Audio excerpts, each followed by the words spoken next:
From the bottom, we out here getting it. Don't know what a limit is. Only surround yourself with people you plan to finish with. Consistency the key, unlock the door to your dreams. Prepare, plan, and execute, complete, and then repeat.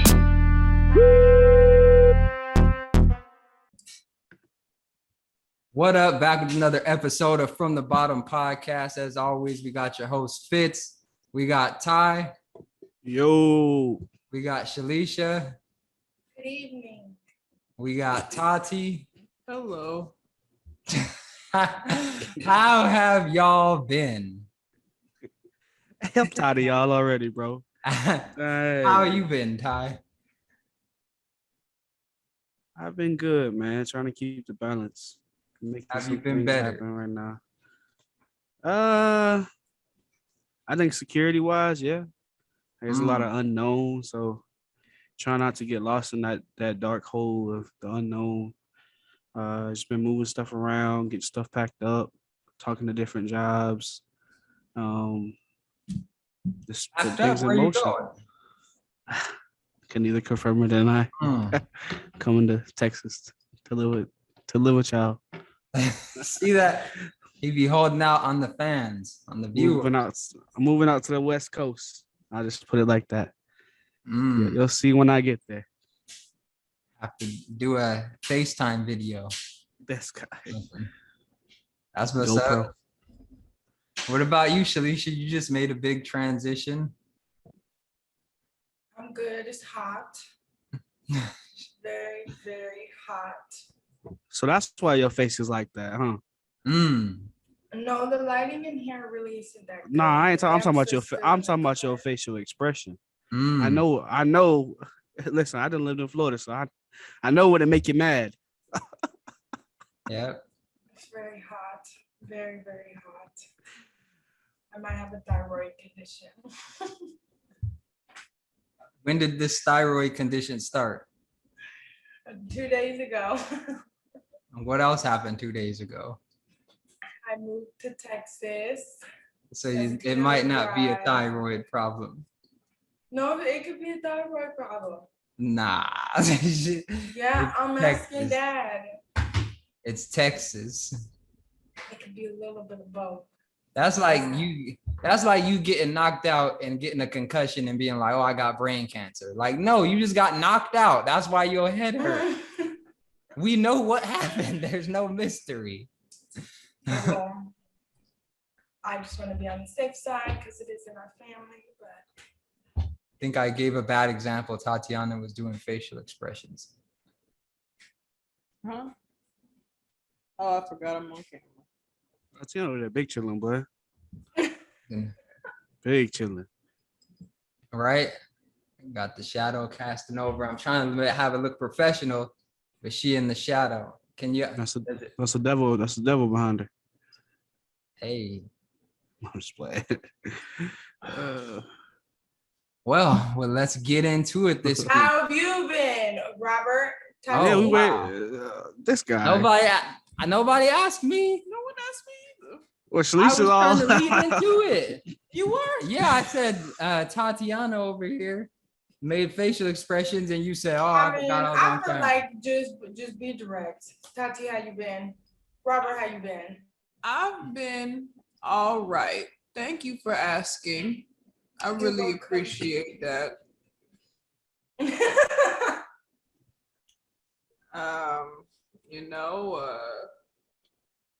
Moved into this new place. As you can see, it looks different.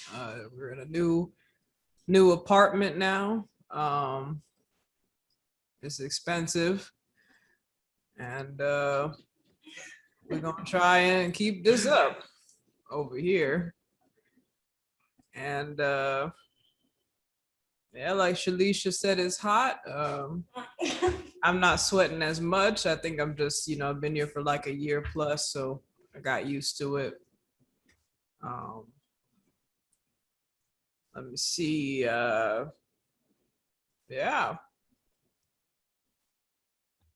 just trying to keep up with everything, with life. How have you been? Cool. I just want to wait my turn. I've been good. Moved into this apartment. I don't think it's expensive relative to what other apartments cost. It's kind of in the middle of everywhere that we already go and stuff like that. So a decent area. Working with clients, just moving stuff, getting everything in order, all that great stuff, researching. Yeah, just pushing forward. I want to ask you guys about conspiracy theories for a minute.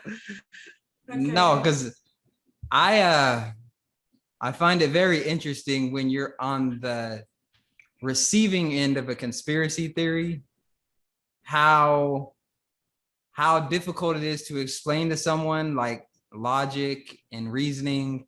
So what do you guys think? Have you ever been on the receiving end of a conspiracy theory and you find yourself struggling to make sense of it or convince somebody that you are not a part of a conspiracy against them, or like what is that? your definition of a conspiracy theory? Because I don't know if we have the same definition. So my definition of a conspiracy theory is like, in this particular instance, there's an obvious reason why something happened, but this person is reaching far out here to explain it when there's like an obvious answer or reason as to why something is happening. Can you give an example? Because I'm still confused. Okay, so let's say you go to the store and you went in for some lettuce and there's no lettuce.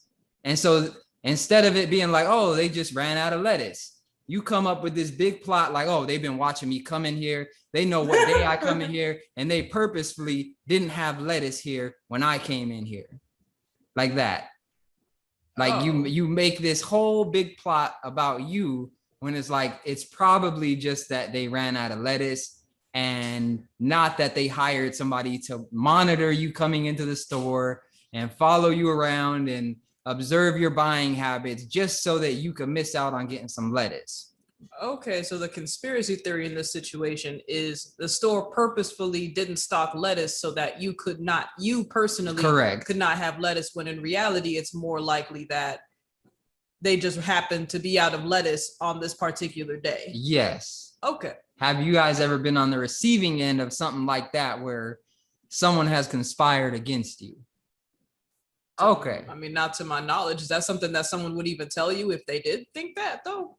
Well, I had an experience and this happened today. So I like to be honest on this podcast. So I had, as people know, I'm in real estate. I put in an offer for somebody and that offer, it did not get accepted, right? Okay. And there's obvious reasons if you're in real estate why your offer might not get accepted. One, somebody just offered to pay more for the house than you did. That's the main one. Or they used cash. And with cash, you can close a lot sooner. So that's beneficial to the seller. So I tried to explain that to this person, and their thing was, no, it's not. I don't think it's that. They said they felt like the Hispanic community was purposefully trying to prevent them from purchasing this property.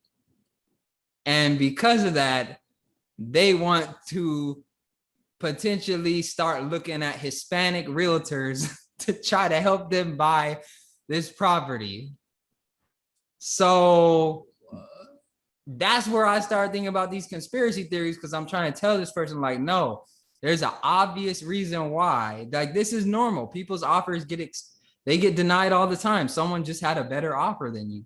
It's not the Hispanic community. They don't have it in, like, it's not like you offered more and they were just like, no. One, they don't even know what you look like, so it just didn't make sense. but it was very difficult to explain to this person that the Hispanic community was not conspiring against them so that they could not get this property. So that was my experience. What do you guys think of that? How would you have handled that? Maybe you should. You never know. What do you think, Ty? Or did the Hispanic community conspire against them? I'd have to say it's just ignorance. Money's green no matter who has it. So it doesn't matter if you black, white, brown, yellow, purple. It don't matter what color you are. As long as you got the money, that's what talks. But they didn't even know that. They didn't even know the race of it. They may have known my race because I'm the real estate agent, but they don't know my clients. I'm saying that that's ignorance from the client's standpoint, because money talks. It doesn't matter what color you are or what your ethnic background or culture is. So if somebody jumped in with a cat, like if I pulled up with a cash offer, then it's mine. I'm pulling up with the money. That's just what it is. Like if my thing is, if you're gonna get into buying a house, it's on you to actually research, read, and apply it to yourself, because yeah, you're the realtor, you're helping them out, but at the same time, it's like you can't just hand feed somebody everything. They need to take initiative themselves and figure it out. If I'm buying a house, I want to know the whole entire process, the in and out. I don't want to be like, oh, I hope I get this house. Here's $350,000. They know they've bought multiple properties. They know the process. It's just they got so emotional, I feel like, that they let that cloud their judgment. And now things that made sense, it's like, no, that can't be it. But it's like, I think people try to come up with these things to feel good, like they're doing something. So by them going with a Hispanic realtor, that made them feel like, oh, I'm doing something. I have more control. And I tried to just let them know, like, you just didn't have as good of an offer. Like if you're looking at that as the reason, then you're probably going to come short. And it's crazy that this happened today, because the topic kind of fits into this about, race and just success. And that's kind of what I wanted to talk about today, was like how a lot of people let these categories like race, gender, all these different things get in the way of them going after what they want, when there's probably a more obvious reason why you're not where you want to be. In this case, they just didn't put a good offer in. But if they're thinking that it's because they're this race and that there's this big conspiracy against them, imagine how much energy they're going to spend trying to go out there and live from that perspective, instead of just tackling the problem, the actual problem, head on. And I feel like that's holding so many people back, is just this idea that everyone is out to get them. And if things don't go their way, that it's this complex thing that nobody's even thinking about. So I do have a question on this particular case. Mm-hmm. Do the homeowners that are trying to sell the property, are they able to see the names of the clients? Like when these offers are put in, do they see names? Yes. So they can see if someone's last name is like Rodriguez or Gonzalez. Yes. Okay. I mean, I wouldn't say it's impossible. I think it's definitely more likely that there was a better offer, but with anything like this, especially if they can see the name, I mean, certain last names are kind of like giveaways. Like, if you have Rodriguez or Gonzalez or something like that for your last name, those are characteristically, Latino last names. And so that can kind of give it away, so I don't know. I think it's more likely that there was a better offer, but you never know. Yeah, I think you definitely never know, but for that to be the hill that you die on, like, no, I'm 100% sure that this is it. It's like, with that same mentality, I just wonder what else is holding someone back that has that mentality, like, I'm just gonna jump right to this. Okay. It's easier to blame it on anything else except themselves. Mm. You know, I'm like, for me, I'm not blind to certain things. I'm definitely aware of a lot of things. I think you have to be. It's hard not to be. You know, especially being in, you know, kind of modern day America with all these jobs, all these schools. It's always, what are you? What are you? What are you? What are you? So it's more of playing the role that you need to play and sticking to who you are, no matter what the case is. Now, do I feel like I got, you know, lowballed by a lot of jobs? Probably. It could be a lot of things. It could be my color. It could be my hair. It could be my tattoos. It could be jewelry. You know, somebody told me a long time ago, it's not about your qualifications. It's about whether they like you or not. So you might meet with a manager or somebody that's trying to hire you, or even, you know, somebody trying to sell a house to, and they may not like piercings because they're religious. They might be like, oh, you know, you're a sinner because you got earrings on or something like that. So I wouldn't say it's primarily color. We do live in a society that is operated off of that for sure. Um, but I'm not gonna automatically jump to the racial thing. Yeah. It's definitely in there. I ain't gonna lie. Like, there's some jobs that I've been the most qualified candidate for it, but people might already have these ideas of who I am as a person and they don't even know. Or I might surprise them so much that it just leaves a bad taste in their mouth. So I think people just want to blame it, because I was like that too. I mean, I think we all are until we get out of that, you know? Like, oh, they don't want me because I'm black, or I'm this, I'm that. And it's like, there's truth to it, but are you qualified for it? If you had the license for it, would it be different? How would it look? How would you know? Yeah. Right. And I think that's one of the big things is, how do you determine whether it is because of your race or a characteristic about you that you have, or if it's based on your qualifications or something that's understandable. And I think this is where a lot of people, oh, my phone ringing, I don't know why. A lot of people kind of just tune out and they stop really just looking at all the other reasons that it could be, because I think when you do play the race card or you do play other things, then it's easy to say, okay, this is not me and I don't have to work on it. And because I don't have to work on it, then that means that, like, I guess I don't get, even if they do deny you a job or something like that, what do you actually get out of it by living from the perspective of, it was because of my race? Like, how are you benefiting if you start living like that? I don't think you'd be benefiting at all. You said you wouldn't be benefiting at all.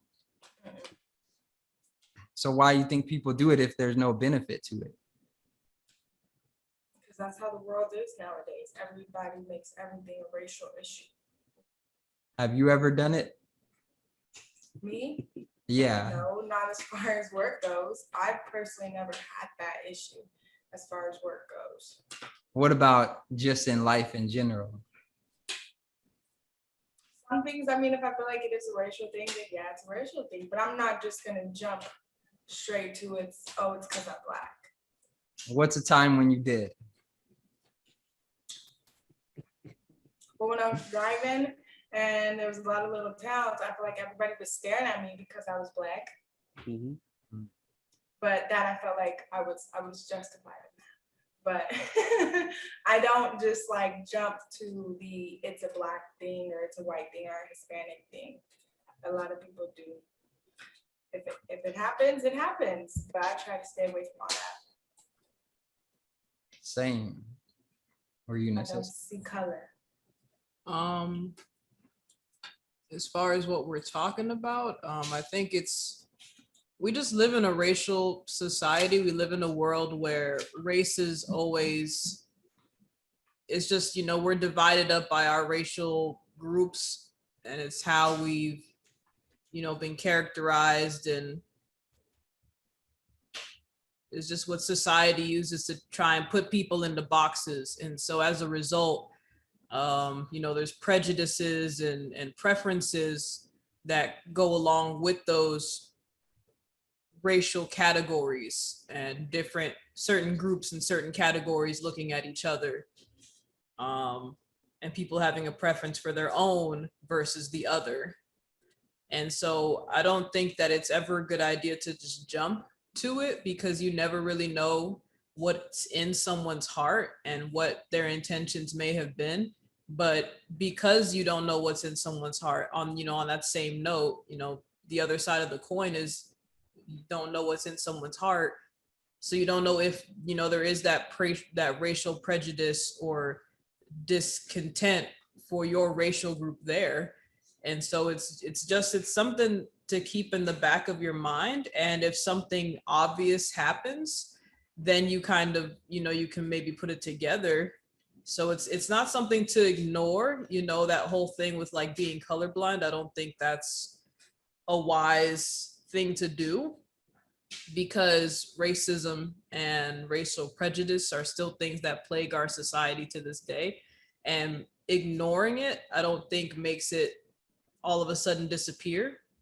So I don't think that that's something that would be wise to do. I definitely don't think it should be your first, always like front of mind, like this is what's going on, this is what's going to happen to me, because that can be limiting. I think it's better to just, pay attention for certain things. But at the same time, don't let that be top of mind, and just try to go about life as you carry on as usual, business as usual. And when it becomes apparent, it becomes apparent. For example, something did happen to me where I was during the summer, I was interning at this national lab, Los Alamos, and something was occurring with the Black students who were interning at this lab during that summer. And we had this issue where, so there's a free trolley system that the town is kind of smaller. So they had it to where there's like a free busing system to get you around town. So you don't have to walk everywhere. And myself, another Black male student, and then another Black female student all had this same issue where we would be the only people at the bus stop, and it was only, Black people, and the bus would see us and then keep going and leave us at the stop. And so the first person it happened to was my roommate, actually. And the bus, she said she made eye contact with the trolley.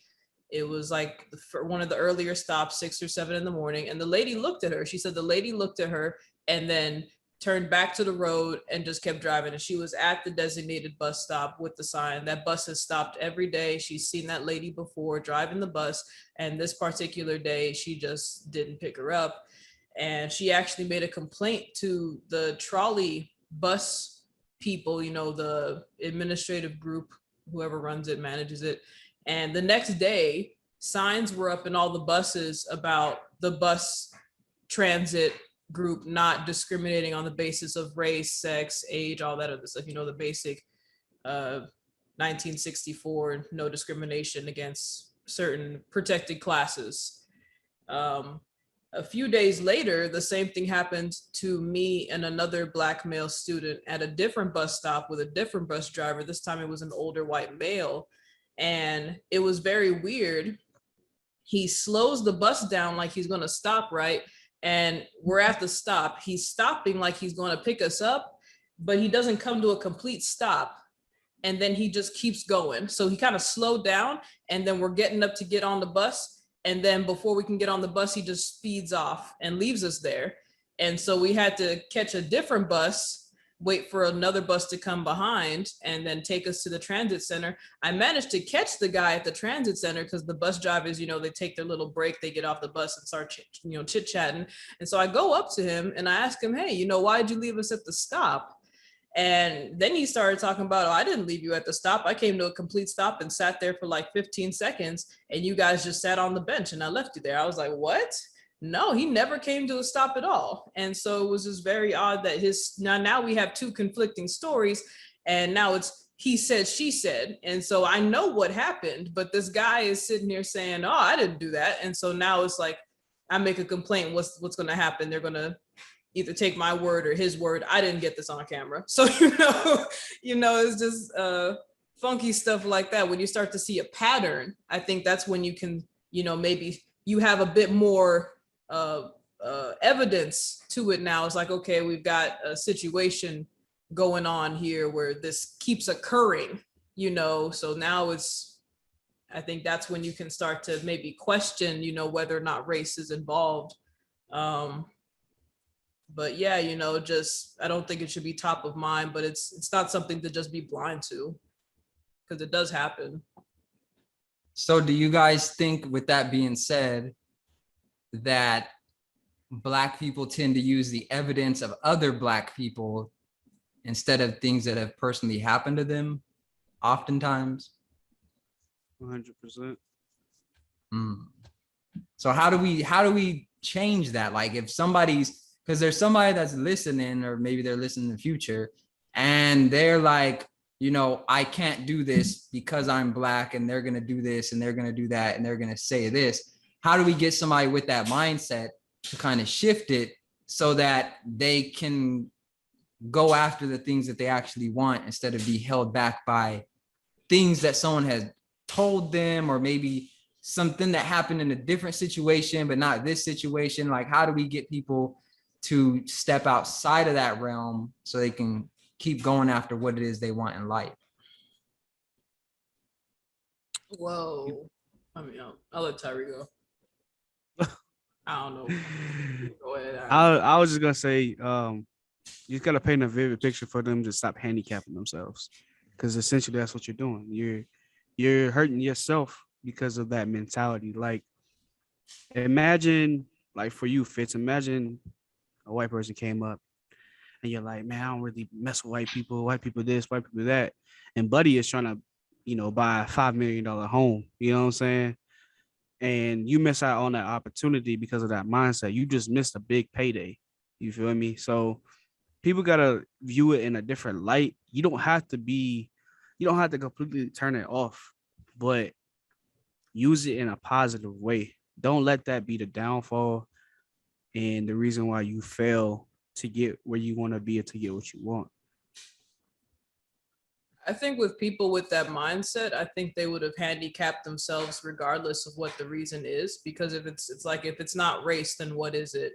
Like, what's the next thing that you're going to say to limit yourself and say that you can't do this or you shouldn't do that? And so I would actually question whether or not that person is handicapped solely because of race. And if you take race out the picture, they're not handicapping themselves anymore. Or, if they would have continued to handicap themselves and just found a different reason for that handicap. Yeah, and I think oftentimes that's important, and that's an important point.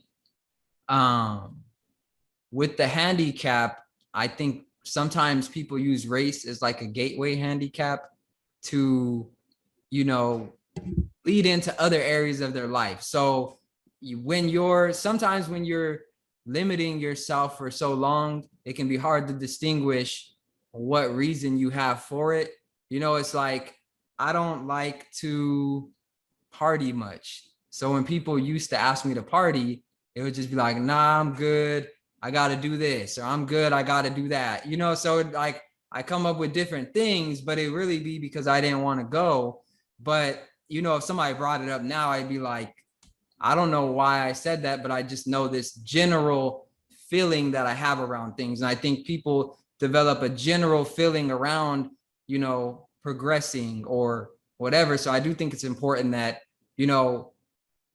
people that I think use race as an excuse, they're probably the same people that would use something else as an excuse, because winners win, like they're going to find a way. They're going to find a way to muscle through it. I don't know. What do you guys think? Do you guys have any questions or anything around race or anything like that in terms of success that you've noticed? I want to make a point about something you said. I don't know if those people see what we're talking about here, handicapping themselves from whatever progressing is, I would question whether or not they see it as progressing, or what progress means to them. Maybe progress is just maintaining what they have and not going after something above and beyond. We have to also consider other people and what they want and what they see as progressing and what's worth their time and their effort. Yeah, no doubt. And it's definitely aiming at people that do want more than they currently have, but they're like, oh, I can't get it because of this. It's not for the person that's sitting back like, oh, I'm comfortable with my life, I'm good. It's for the person that's like, this is my life, I don't like it, or I want more, but I can't because of this. Yeah. What do you guys think? I don't want to hog up all the spotlight. I think people need to start with changing things in their life, your environment, who you're around, who you're taking advice from, but also try new things. Like for the longest time, and I think this is for a lot of minorities, is oh, I ain't doing that because it's white people stuff, or that's white people stuff. And it's like some of those things that you might enjoy yourself, like going snowboarding, skiing, they're like white people stuff, but it's like, is it though? I mean, they do it, but is it just theirs? Like I saw the X Games and I saw a black kid win the whole entire thing. And I'm like, oh, so they're gonna give him a gold medal because he's black? And that wasn't the case. He was good. So, really try new stuff and dive in deeper into things that's not maybe considered normal in the culture or the race, I guess you could say. They didn't give him his gold medal? No, he won it. He won it. Oh, okay. I thought they wasn't gonna give him the gold medal. Nah. I was just saying, like, a lot of minorities was I know she was. A lot of minorities would say, oh, that's white people stuff. But I've seen multiple races and ethnicities in the X Games, in the snowboarding, and they win, So people have to try new stuff. They have to get up out there, limited space. And I know it's hard because how do you rip something out of your identity just like that? I mean, that's a part of people's identity, is blaming white people or another race or whoever. But when you look at other cultures and look at them coming from their countries and coming over here, they're not doing those things, And I've said this before about the Latino culture. They're coming over here with nothing, absolutely nothing. No papers, no nothing. And then within 10 years, they have a business. They have a car, they have a house, all these things. And it's like, for black people, there's generational trauma to that, right? And that can be felt from a lot of generations. But at the same time, when does it become the responsibility to change that narrative and not continue to follow other generations that did the same thing over and over again? When does it become the responsibility and accountability point? I mean, that thing with people coming like from other countries and coming up with all the gas stations and the convenience stores and the smoke shops and those different things. There is a thing where, people can come from their home countries with their already established lines of credit and then bring that over to the US and then use that to help establish themselves, versus Black people in America, where we've already been here and we've been systematically denied these lines of credit.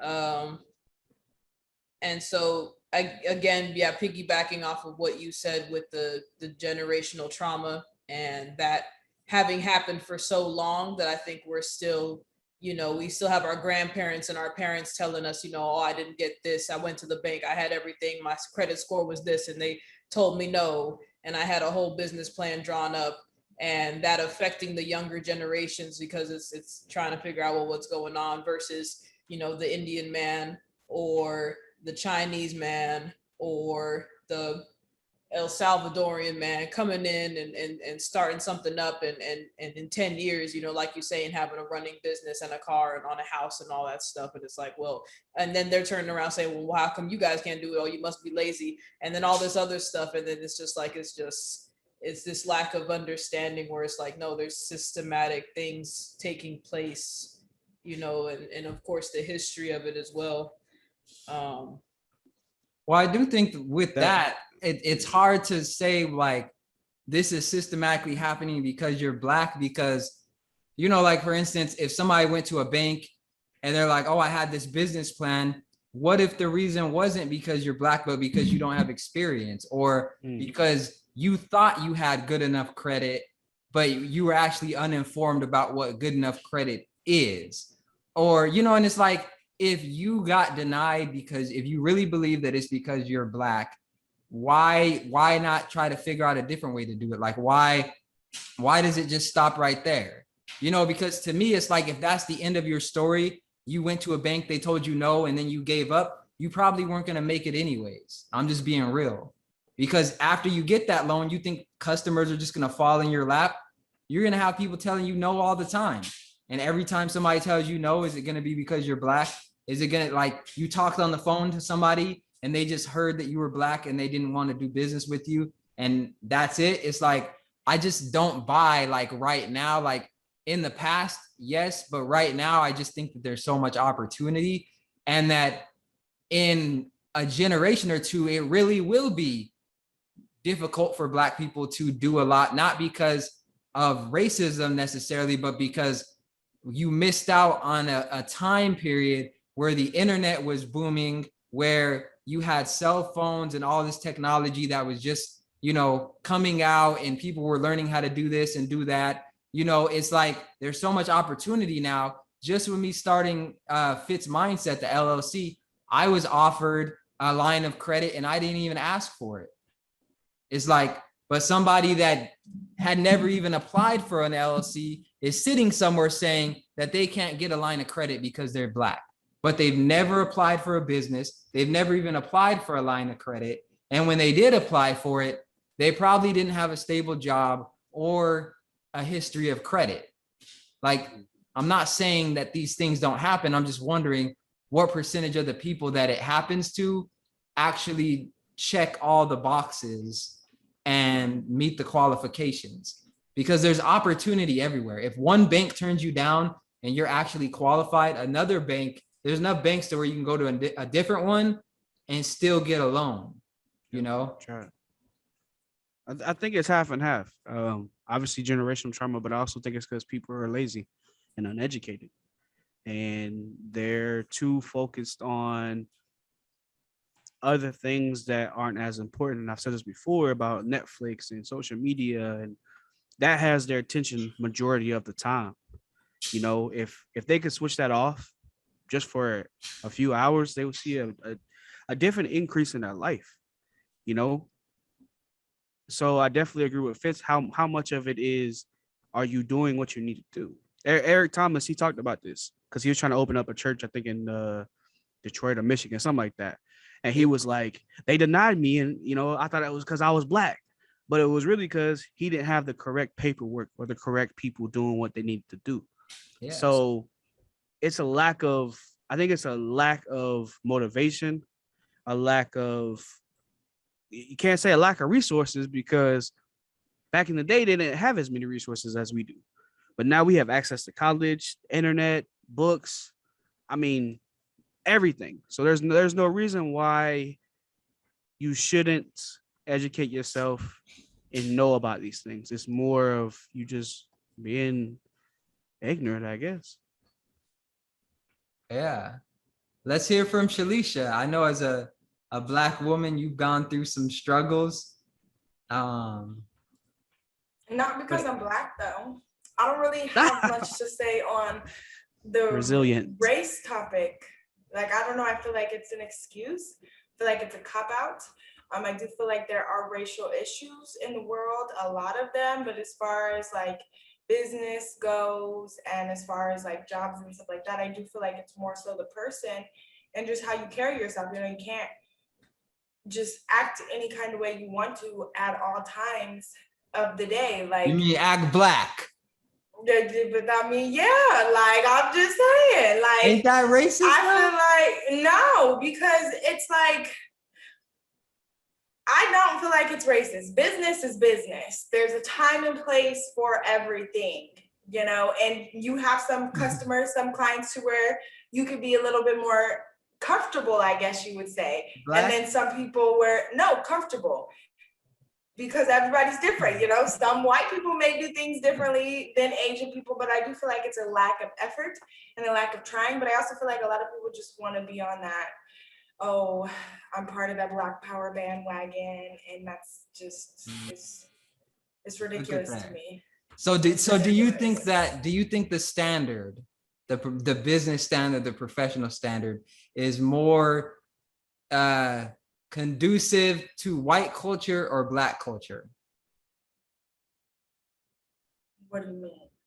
Like, do you think, like, when you go to work and Okay. you're told to act professional, do you think that standard is more leaning like towards what white people are taught in their houses and their culture, or Black people are taught in their house and their culture? Like when you're around your Black friends, like if you went to a business that was all Black, you knew everyone was Black, you knew it was like, I'd still act the same way. I've been told I'm too professional at work, and I didn't think there was a such thing as being too professional at work. I just personally feel like it's a time and place for everything. And for work is work and business is business. I got my business hat on. I got stuff to do. So there's the nonsense just isn't relevant. I feel like it's more tailored to the white culture just because they were taught differently and they were raised differently. But I was raised in a Black household, and I still know that business is business and how to conduct myself in a business setting. I just personally feels like it also depends on the person. Oh, I would like to add to what you're saying. I think our perception that business and white culture go hand in hand is based on media, and that information being fed to us, spoon fed to us from an early age. When you see pictures of business professionals, you tend to see more pictures of white men in suits than Black men in suits. You tend to see more pictures of white women in, you know, suits or professional attire than Black women in professional attire. Now in 2020 something, with all this Black Lives Matters, I have seen a shift. I'm starting to see more advertisements with Black professionals, more billboards and such with Black people. But when I was a kid, all I saw was white. All I saw were white people on these billboards, white people on these TVs, white people in these magazines. Even now, when I take online courses trying to learn information or things like that, it's always white, white, white, white, white. So I cannot help that I'm being spoon-fed this perception that business and white people go hand in hand when that's all I see. And so true, but you don't have to follow what you see. Well, from a childhood, I'm saying from childhood to now, you know, and just reinforcing that perception, you know, what you see, you know, makes a big difference, you know, as far as how you see the world. So having that balance of representation is what makes, you know, a major difference in what we associate in our minds. You know, 80%, what is it? 80% of our minds work in the subconscious or something like that. The majority of our thought process happens in the subconscious. So even if you can actively be thinking, oh, you know, I could be professional, but if what you see around you is white being associated with professional, that's going to influence you, and that's going to influence your perception. And so I agree and I disagree. You know, it's definitely, it's sad that that's what's happened. But, you know, don't let it hold you back. But, you know, that is the reality. What do you disagree about with what Tatiana said? I agree as far as like the advertisement and it being associated more with the white culture, but I also feel like at a point in time in your life, you pretty much just have to decide what it is you want it to be. You know, it's associated with the white culture, but also growing up, you know, I didn't have people telling me about like business and business plans and how to build your credit and all this stuff. It was stuff I had to find out later after I had gotten older. But if I would have stuck to that, the same thing that I was seeing when I was younger, seeing on TV and everything I wasn't taught to, then I wouldn't even accomplish as the stuff that I have up until this point. So I feel like there's a time where you have to take control and stop, I guess you could say, being that sheep following the herd. Like at some point in time, you have to take control of your life. Yes, it may be harder for certain things in certain times just because of our race, but right now, like Robert was said, there's a lot of opportunities out there for everybody, regardless of what your race is. And I feel like it's people being lazy and just wanting an excuse. That people love to use that, oh, it's because I'm Black excuse. And in reality, it's just like, well, what did you do to actually put in what you needed to do to get where you needed to get? Well, and correct me if I'm wrong, Tatiana, but I don't think Tatiana was saying that people are not, you know, able to do it, or they don't at some point do it. I think she was saying from a young age, when you're constantly fed that white is professional, then when you step into a quote unquote professional world, a lot of Black people feel like they have to now transition into a different person than they are, not just like oh, I'm at work, so there's certain things I can't do, like wear flip-flops, but my whole identity has to now shift because I'm expected to assimilate to white culture, not assimilate to being professional, but to white culture. Like some people will consider the way me and Tyree have our hair as unprofessional. Some people may consider the way you and Tatiana have your hair as unprofessional.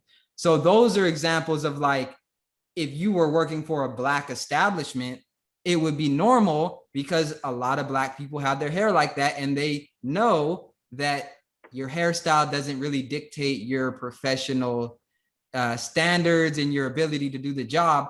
But some white businesses, they may have never been around Black people like that, and they only see these hairstyles on criminals.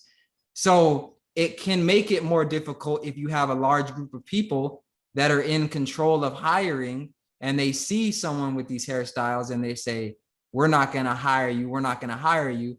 And then across society, if that keeps happening, then you get educated professional Black people that are in lower positions, lower paying positions, lower socioeconomic statuses, saying, oh, it's because I'm Black. I don't disagree that happens. My thing is like, we don't have to stay there as a community. Like if you're really trying to progress, take that L if you consider it L. If you don't get hired because of your hair and you feel like you're professional, then do what I did and go work for yourself. Start a business. Like focus on the solutions. That's all I'm saying. It's like, it's okay for you to say that it's because you're Black, but at least focus on a solution if you are going to say that.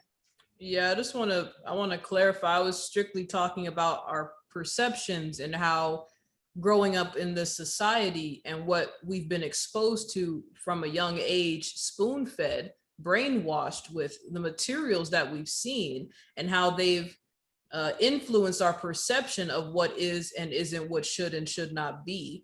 I'm not speaking on the individual's ability to go against the grain, to fight that uphill battle, and to try and maintain their sense of self in a world where they're being constantly told that their self is not good enough for certain activities or likewise. And that's what I was saying. I'm not even speaking on the individual and what they need to do to go against that, you know, but I will say that it is an uphill battle. You do have to go against the grain. And, you know, 10 years ago, this was not cool, you know, to be talking about, you know, yeah, let me wear my dreads to work and you know, let me try to twist. And, you know, 10 years, even it was just 10 years ago that this wasn't even mainstream, you know, it was still regular for women to be trying to put chemicals in their hair, straighten the hair, all that stuff, you know. And of course, there's still women that do that, but the whole natural movement, the whole Black Power thing, you know, that's kind of got a rebirth very recently.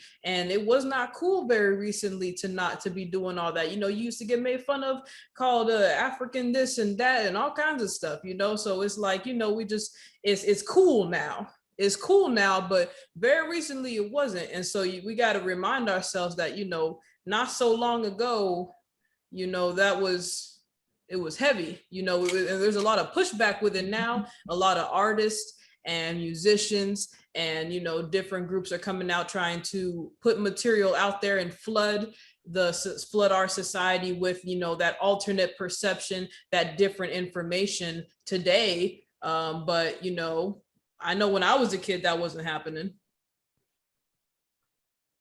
Yeah, I think it depends on how you're raised. Like for me, I never really associated white people with business.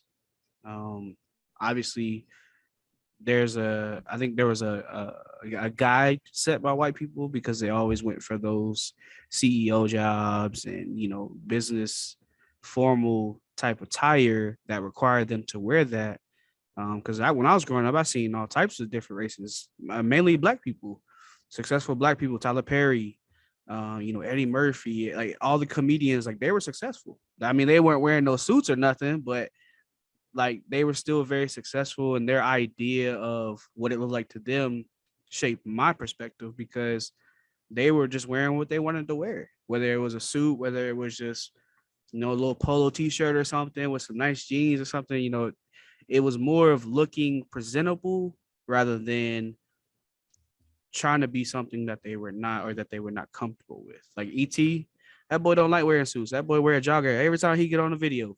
I swear to God, that boy wear a hat and some Jordans. That's his definition of, you know, being presentable and being clean, and that's him. You know what I'm saying? So it's definitely dependent on how you're raised. Because I don't know. Growing up, I just never viewed white people as like with that at all. Yeah, it's definitely a lot of complex issues that kind of intersect. But I think the main thing that I want to communicate to people is even if those obstacles do exist, there's a way around them, through them, whatever. And I don't think that it's enough to give up. Like you just have to keep pushing forward. And there is a way to kind of get what you want and still be you. And I think that's kind of what Tatiana was saying as well, is like, you know, there is a way for you to get what you want in a lot of Black people's minds. But I think a lot of Black people assume that and make the actual decision to assimilate more to white culture in order to get those things. And in the process, they end up losing a piece of themselves. And if they have kids, then they pass that on to their kids. And now it's like, that's where it's like, oh, you have to dress like this. You have to assimilate to white culture. You have to assimilate to white standards. Whereas people like E.T. go against the grain and they're like, even if I lose out on $5,000, $10,000, I'm still going to dress how I dress and talk how I talk. And a lot of people aren't in the position to lose out on that type of money and be okay. And I think that's a bigger issue as a Black community.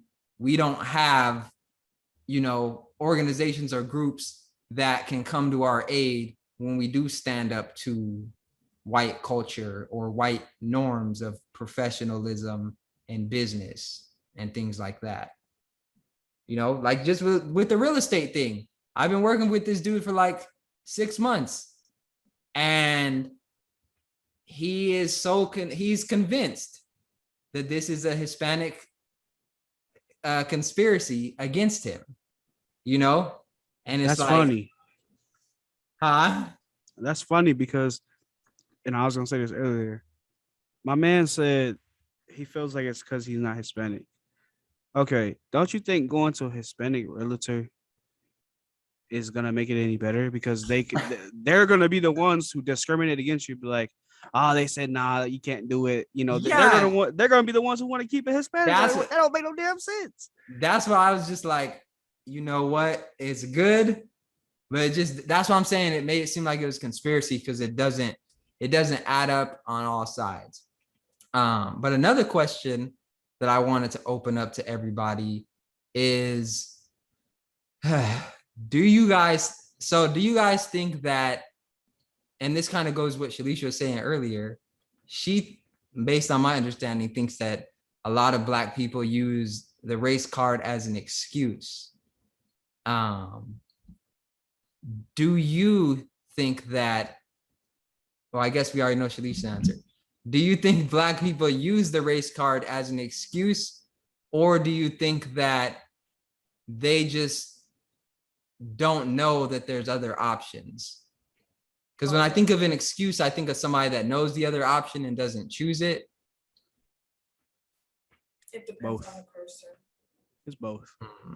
You had mentioned something earlier too. I just wanted to add there is a major wealth gap between the Black community and the white community. I think Fox News actually came out with a news story where they said like the average wealth or the average I think the average worth of a Black household was like $13,000 and some change, and then the average worth of a white household was like 100,000 plus. I think it was like 146,000 plus. And so there's definitely a major wealth gap too. You know, it's just we've been held back systematically for so many generations and denied and discriminated against that it is an uphill battle for the youth of today to try and basically play catch up in a world where we were held back for so long. And now that things are changing, and yes, the opportunities are there, we're having to fight, you know, uphill, you know, against the previous, you know, our grandparents and parents saying, well, things were like this in my time, and you know, their thinking is that it's still that way because they went through, you know, so much, and then, you know, just catching up, you know, we just got to catch up. We gotta kind of put the visors on, and I don't even actually want to say, I want to say put the visors on. I don't think that's the right thing either. It's just, we're just behind, you know, and it just sucks that we got to muddle through all this. Yeah. And I think this uphill battle, like with anything, should be put in a context. You know, the $100,000 in wealth, that could be because white people maybe own more properties and they have more equity in the property. Like if you have a $300,000 property and you've paid off $200,000 or $100,000, that's your net worth. Like you have $100,000. So it could just be something like if you own a house, then you have equity in that property or whatever. But it's like when we talk about the systemic barriers, what are those systemic barriers? Like what are those things that if I went to do something right now, I would get denied because I'm Black? Well, I'm talking about like, I'm including the past and how we got to this point, like Jim Crow and, you know, slavery and all those things that happened that aren't happening now, you know, with the written laws in the books and the slave master got us in the fields picking cotton. You know, that is not happening today, but those things did happen and they are having an effect on our position as a group today and why we are where we are and how much work we now have to do to get to the point that we should be at if those things had not taken place. Is it okay? I got a question. So is it an uphill battle? Is it a choice, or is it something you're born into? Because for me, both sides of my families, my grandma's, she immigrated from Germany, and my pops, they were all here. His family, most of them didn't make it past high school. Same for my mom. My grandma went to high school, she graduated. My mom went to high school, she graduated. But most of their family did not go to school. So is it my burden to carry that uphill battle with me up the hill and battle all that?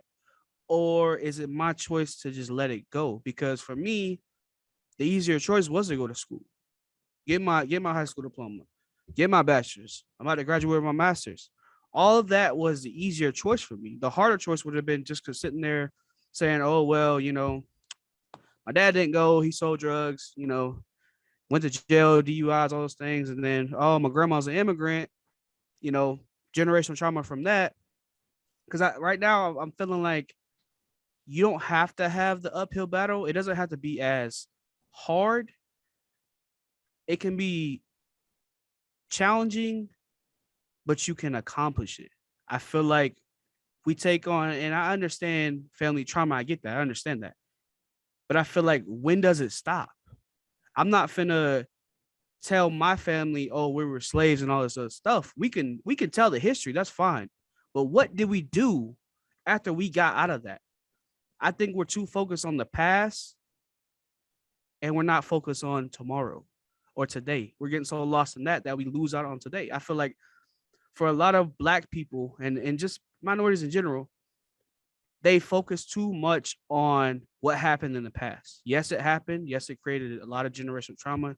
Yes, we have systemic barriers, all these things, everything. What are we doing now to not really erase that, but what are we doing to make it better? What are we creating generational wealth? Are we in these traditional jobs? When you said that the Black family is making $13,000 the household, my thing is Black people don't go for traditional jobs. White people do, for sure. They want to work as a CEO. They want to be real estate. They want to be construction. They want to do all these things. Black people are doing what? Playing sports. And even when they get into sports, they get all this money and they waste it on materialistic stuff. Now, that's their choice. Some of it's, it has its value. Some of it doesn't. But I don't know if I necessarily agree with it being an uphill battle, because how is it our responsibility to carry the trauma on our backs? Well, I'm Black whether I want to be or not. And my history, the history of my ancestors and what they went through, has a direct impact on the life I live today. As a result of being denied access to wealth and being put through the things that we have been put through, as you mentioned, we have people today where even when they get a hold of wealth, they do not know how to properly manage that wealth. As you were mentioning with the ball players and the like. And that is a result of our history. And you also mentioned, slavery and other things and focusing too much on the history, but that history not only has a lot of pain and a lot of bad experiences, but it's also a place to pull strength from.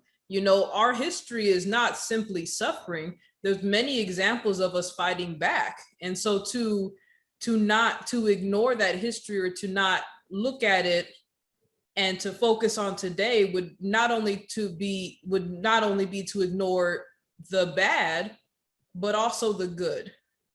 I think there's a lot of moments of strength, the Black Panther Party and their attempt, in their way to try and establish some sense of community and organization in the inner cities, the civil rights movements and their attempts to improve our quality of life in this country and be an example for the diaspora abroad and as well as on the mother continent.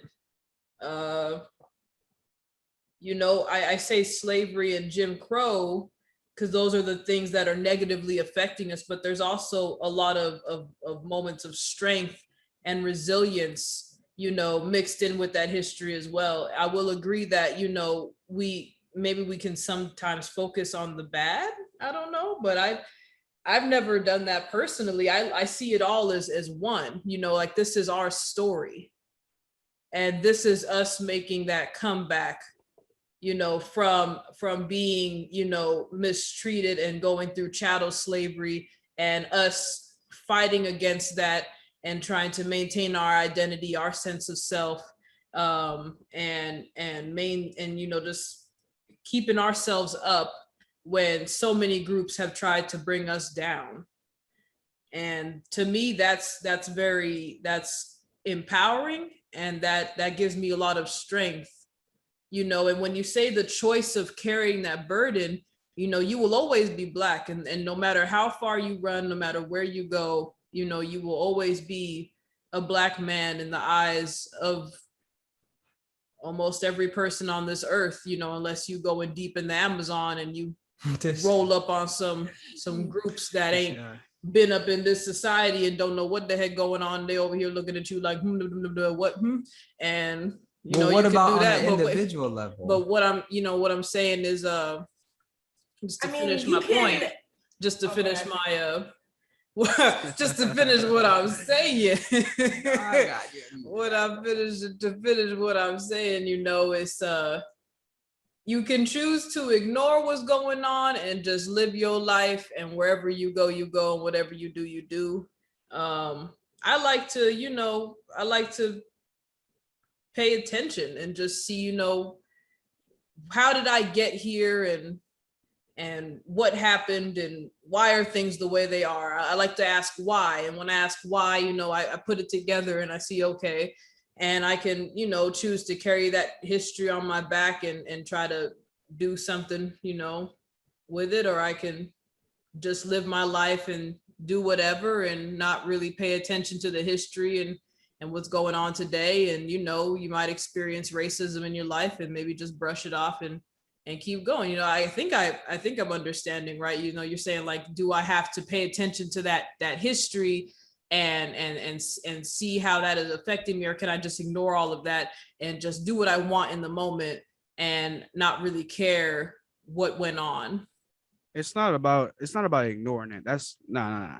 It can empower you, right? I'm saying that. So from generations to generations. So who's gonna be the example to where it cuts off at? Because if I continue the generational trauma from my family, let's say my grandma and my grandpa tell me that we were slaves, and I hold that as my identity forever, and I put that on my kids. And let's say I tell my kids that they were slaves, and they go look up what a slave looks like on the internet. That's gonna create some like cognitive dissonance in their thinking. They're not gonna feel good about themselves because of what slaves are portrayed out as on the internet. So for me, it's about saying, okay, your grandma and grandpa came from this. I came from this. I am this example today. This is what you have to look forward to. Me being the example. It's okay to say, hey, grandma and grandpa were slaves, but they sacrificed so much for me to be here. And then I took what they did. I took their sacrifices and turned them into opportunities. And I made a way for myself. Now you get to see what it looks like to have Black excellence, or, be healed from generational trauma and stuff like that. I feel like people focus too much on that and they just stay stagnant in that. Just like for Native Americans, I'm Native American as well. And I feel like a lot of natives on the reservation, they don't have a lot of resources, opportunities.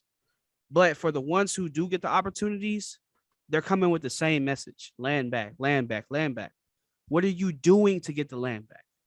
What opportunities are you taking? How are you being the example? Just like me and Fitz, we disagreed about Umar Johnson for the longest time, because his approach was, okay, white people have done this to us, but I felt like he never gave the keys to heal from that, or how do we get past that in order to gain what we want to gain from it.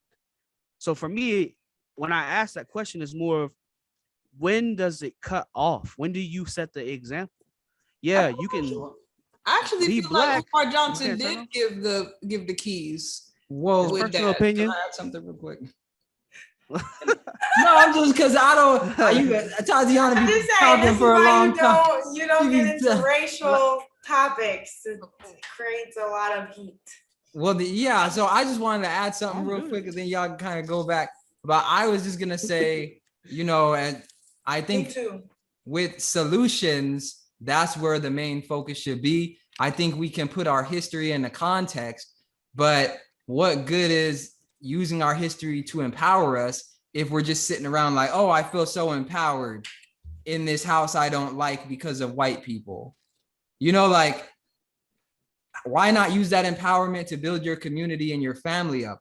Why does it have to be like, I feel empowered? Why not be empowered? Like, why not be an example of how to do better, how to get better? Like, you can know your history and you can know why you are where you are, but I don't think that it should just stop there. I think that you can know your history and you can at the same time do better for yourself and your family. Because I see so many people that, and even through even the history, they go off of what other people are saying, not even what stuff that they're reading or stuff that they've personally done the research on, but just, oh, I heard this. And then they just go with it. They haven't tried to do what they're saying. They haven't applied for that job. They haven't gotten that degree. They haven't started that business. But then you ask them why they can't do it. And it's like, oh, because Black people went through slavery and Jim Crow. And there was this one time that I was, stopped by the cops and they said this and this and this. And those are all the reasons why I can't do this thing that I haven't even tried to do yet. And so I would say, you guys were talking about an uphill battle earlier. And I would say I do think that there is an uphill battle, but it's not an uphill battle in terms of white people. It's an uphill battle in terms of getting over the things that other Black people have told you white people think about you.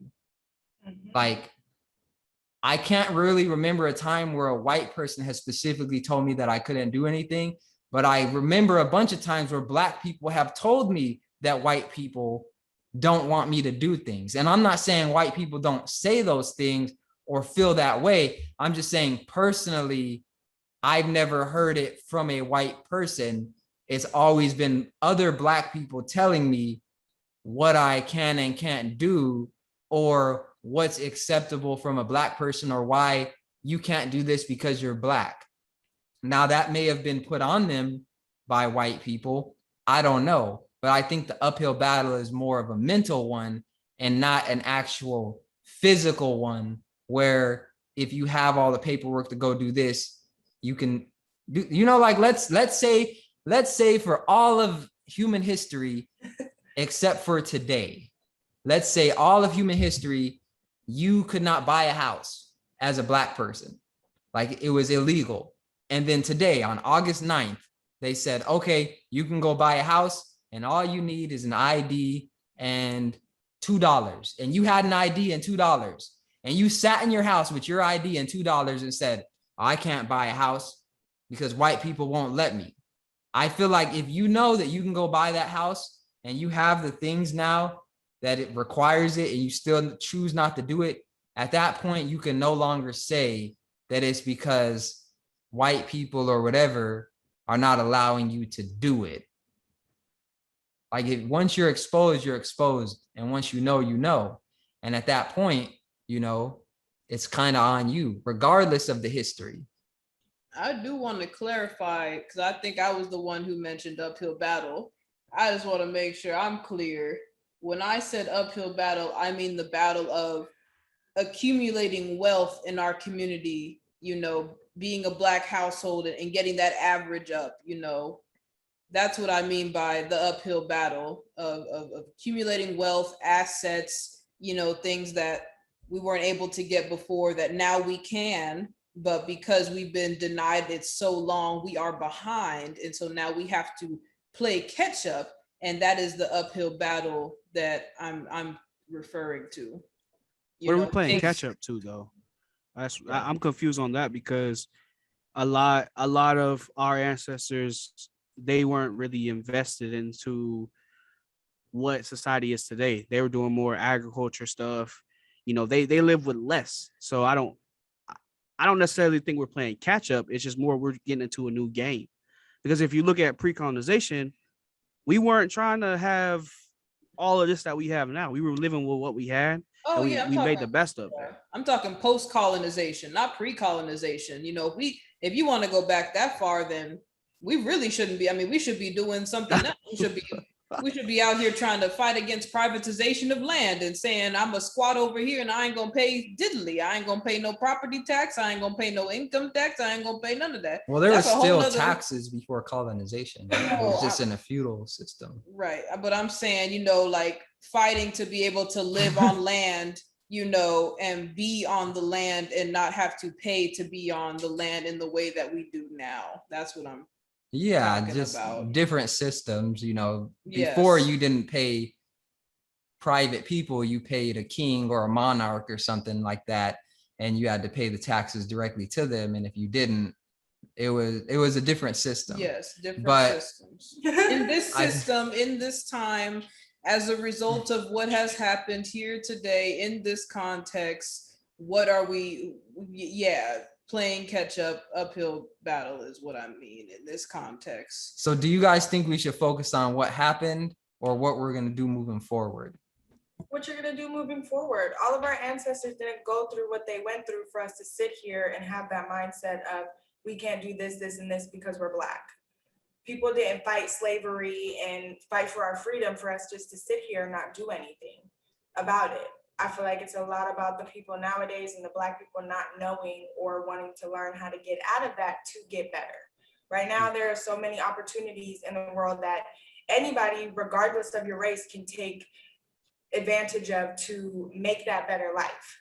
For me, I'm thankful because it's not like we're forgetting about the past and everything they went through, but it's like, okay, they went through it, you can't change it, it was traumatizing, but what are you going to do pretty much to, how do I put this, to like Capitalize?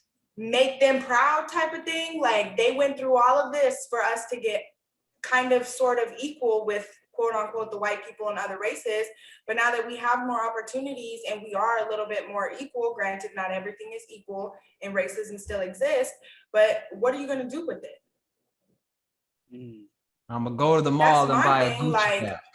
Right, that's out. Like no, it's I don't forget about the history, and it's not that I don't still learn my history, but why would I put that, and not necessarily a burden, but it's painful, right? So if anybody's ever experienced racism, it's a painful thing, it's an ugly and it's a disgusting thing, but why would I let that hold me back?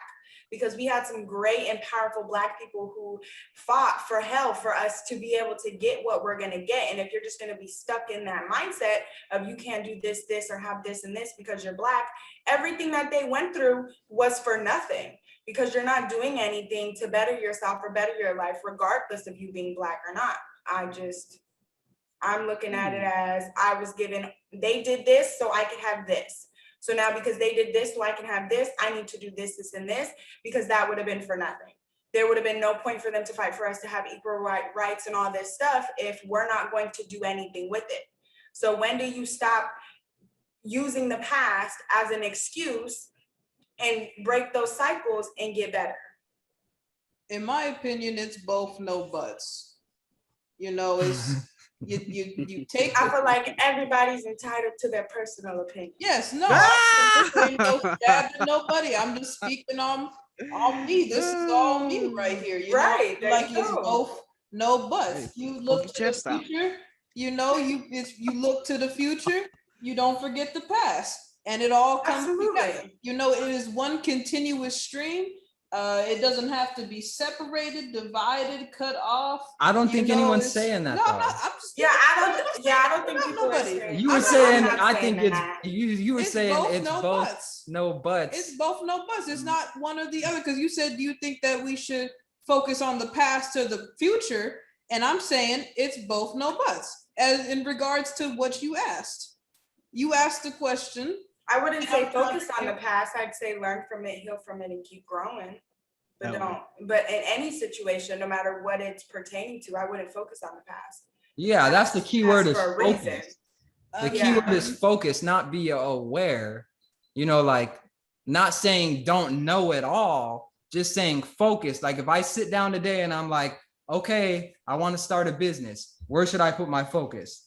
Should I focus on Jim Crow? And should I focus on slavery? Or should I focus on how do I apply for a business loan? How do I start a business? How do I get the LLC set up? What do I need? That's what I'm saying. Oh, I wish Like, you would what's have a- elaborated. I said, what do you focus on moving forward? What do you focus on? All the things I said. I We're feel moving like I forward. feel like maybe that focus word kind of threw it off a little bit, but Focus, like where do you put your no. focus? Not awareness, but just focus. Like when you're driving, you're aware of other cars around you, but you're primarily focused on what's in front of you. But that's not to say you should never check your rear view mirror or look over here. It's just I'm really focused on what's in front of me, but I'm still aware that there's other things around me. My focus is here. If I'm trying to get somewhere, but if I'm a history major, right, and I'm doing research and my time period is like the 1960s, then I can focus in the 1960s because that's a different context. But if I'm trying to figure out how to do something now to move forward, I can't use the same rules that applied 100, 200, 300 years ago, because then it would make sense. It would make sense why I couldn't get a job, because I'm a slave in my mind, you know, if we're talking about 200 years ago. But I think you should definitely know your history. absolutely, and teach it to the next generation too, so you can hold that value and not forget where you came from, because it wasn't an easy road, but it doesn't mean it's impossible to get to. Yeah, I mean, we all went through what we went through so we could get a Black Lives Matter t-shirt and Calm down. This guy. down with the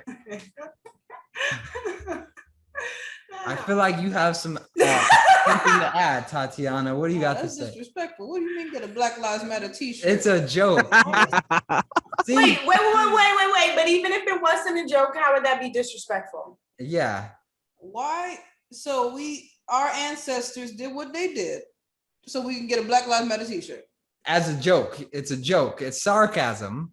Okay, but you asked me why I thought it was disrespectful, and Right. that's why I still it's need some I feel like they elaboration. kind of did. I feel like they did what they did for a bit more than that, just a little bit. Oh, absolutely. But now Or- it's 2021. So people just want that Black Lives Matter t-shirt and want to be part of a trend and a hip Yeah, that's instead why of I was being actually making a change. Symbolic victories, as Malcolm X would They say. just want to say that they're a part of something. Yeah, I was Unfortunately, it don't going work that way. deeper. So you were really trying to point out another issue, a Yes. separate topic of symbolic fulfillment, Yes. where you do something that makes you look like you doing something, but you're not. Yes. Oh, Nothing. okay. Like But using you the would black think- card as an excuse Put the to pit progress bulls your back. life. Put the shotgun down. Yo, hyped up, what? Right? Her neck Tati moving hot and harder. bothered. Her neck about to Turn roll up. off her shoulders.